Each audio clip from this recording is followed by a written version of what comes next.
The blue lights hit your rearview mirror before your brain even catches up to what's happening. 1 second you're just driving home, thinking about dinner or a text you forgot to send, and the next second your chest tightens because you already know this isn't going to be a quick, harmless stop. Your hands instinctively tighten on the steering wheel. You check your speed, you glance around. Was I speeding? Did I miss a sign? Is my tail light out? And then comes that familiar, quiet dread. What is this officer actually looking for? Let me ask you something straight up, and I want you to really think about it. Have you ever been pulled over and felt like the officer was fishing for something rather than addressing a real reason for the stop? If you have, drop your experience in the comments, because what you think happened and what legally happened might not be the same thing. And stick with me, because later on, I'm going to explain a mistake people make in these exact situations that ends up giving officers way more power than they should have. Now, let's walk through a scenario that sounds extreme, until you realize how often it actually happens.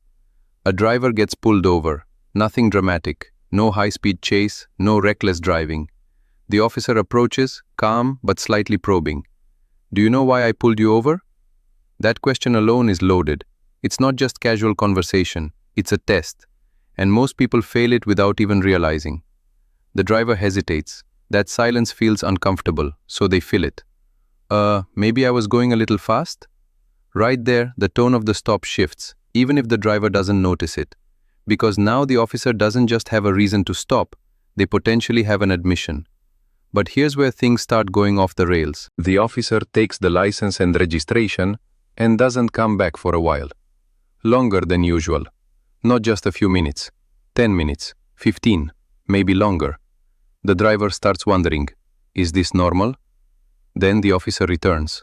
But instead of wrapping things up, the questions start stacking. Where are you coming from? Where are you headed? Is that your car? Anyone else been driving it today? Now pause right there. Those questions are not about a traffic violation anymore.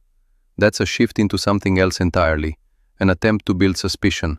And officers are trained to do this in a very specific way.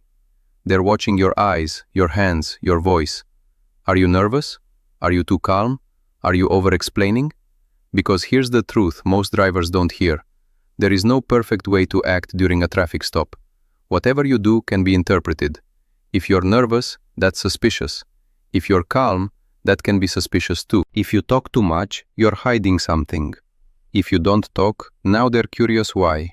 So the driver, trying to be cooperative, answers everything. I'm coming from work. I'm heading home. Yeah, it's my car. Seems harmless, right? But each answer gives the officer more room to keep going. Then comes the pivot. Mind if I take a look in your vehicle? And this is the moment where everything matters. Most people don't even realize they're being asked for consent. It sounds casual, it sounds like a suggestion, but legally, it's one of the most important questions you'll ever hear during a traffic stop. Because if you say yes, you've just given them permission to search your car. No warrant, no probable cause required. Now imagine the driver hesitates. Maybe they've heard something about their rights. Maybe they say, I don't consent to any searches. And this is where things get uncomfortable. The officer's tone changes. Not aggressive, but firmer. Why not? You got something to hide? That question is psychological pressure. It's designed to make you feel guilty for exercising your rights. And here's the trap. People think refusing a search makes them look suspicious, so they backtrack. No, I guess that's fine. And just like that, consent is given. But let's talk about the situation where the driver actually holds firm and says no, calmly, clearly, no argument, just, I don't consent to any searches. This is where things can go in two very different directions. In a lawful scenario, the officer either develops probable cause or wraps up the stop. Maybe you get a ticket, maybe a warning, and you go on your way. But in the kind of situation we're talking about today, the officer doesn't stop there. Instead, they start looking for a way around your refusal. They might say they smell something. That's a common one. I smell marijuana. Now suddenly, they're claiming probable cause. Whether it's true or not becomes a huge issue later. But in the moment, it gives them justification to search. Or they might call for a canine unit. Now you're sitting there on the side of the road, waiting. Time passes, 5 minutes, 10 minutes, 15. And here's something most drivers don't know. Officers can't just extend a traffic stop indefinitely to wait for a canine without reasonable suspicion. But how often is that line blurred in real life? More than people think. So now the dog arrives, it circles the car, maybe it alerts, maybe the handler claims it did, and suddenly your vehicle is being searched. Doors open, glove box, center console, trunk, personal belongings. At this point the driver feels powerless, because everything is happening fast, and the authority of the situation is overwhelming. But here's where things take a turn, the kind that leads to that phrase, "it immediately backfired." Because sometimes officers push too far. Let's say the search turns up nothing. No drugs, no illegal items, nothing that justifies what just happened. Now the question becomes, was that search legal? And more importantly, can it be challenged? This is where real-world legal understanding comes into play, and where a lot of people misunderstand how these situations unfold. An illegal search doesn't always feel illegal in the moment. It often feels official, procedural, like something you can't question. But legality isn't about how confident the officer sounds. It's about whether the law was actually followed. If an officer prolongs a stop without valid reason, that can be a violation. If probable cause is fabricated or exaggerated, that becomes a serious issue. If a canine unit is used as a delay tactic rather than based on reasonable suspicion, that matters.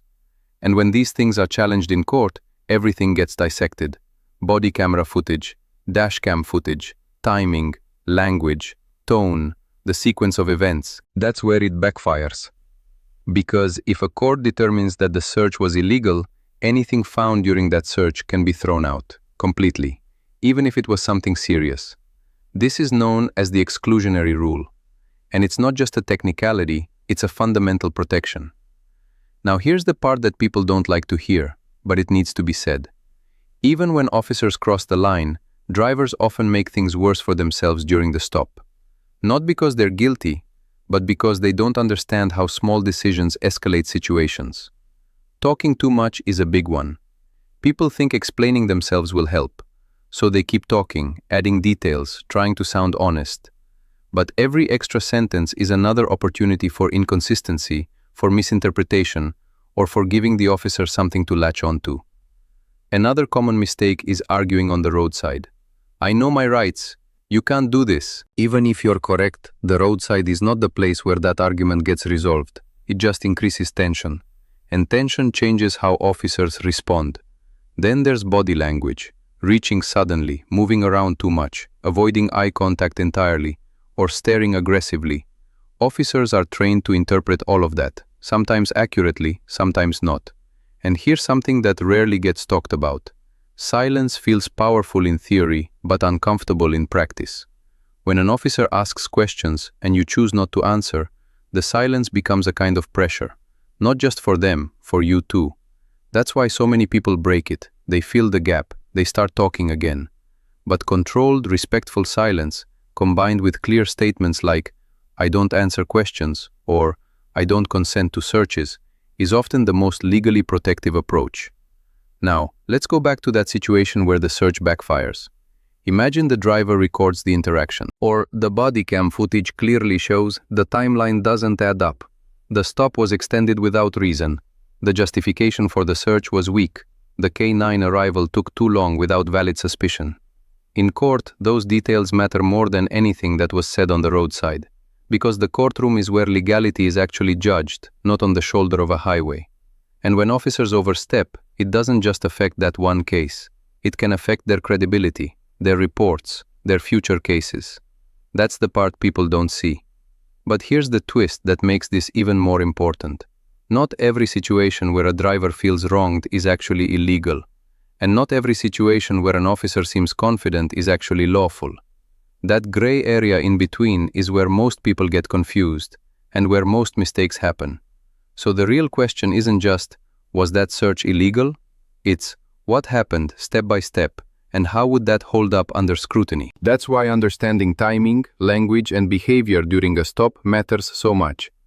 Because what feels like a small moment, answering a question, agreeing to something casually, reacting emotionally, can shape everything that follows. And if you're ever in that position, with blue lights behind you and questions coming at you one after another, you won't have time to look things up or think it through slowly. You'll rely on instinct. So the real preparation isn't memorizing laws. It's understanding how these interactions actually play out in real life. How officers think, how pressure is applied, how quickly a routine stop can turn into something much bigger, and how sometimes, when the line gets crossed, the consequences don't show up on the roadside. They show up later, when everything gets examined piece by piece. That's the part most drivers never see coming.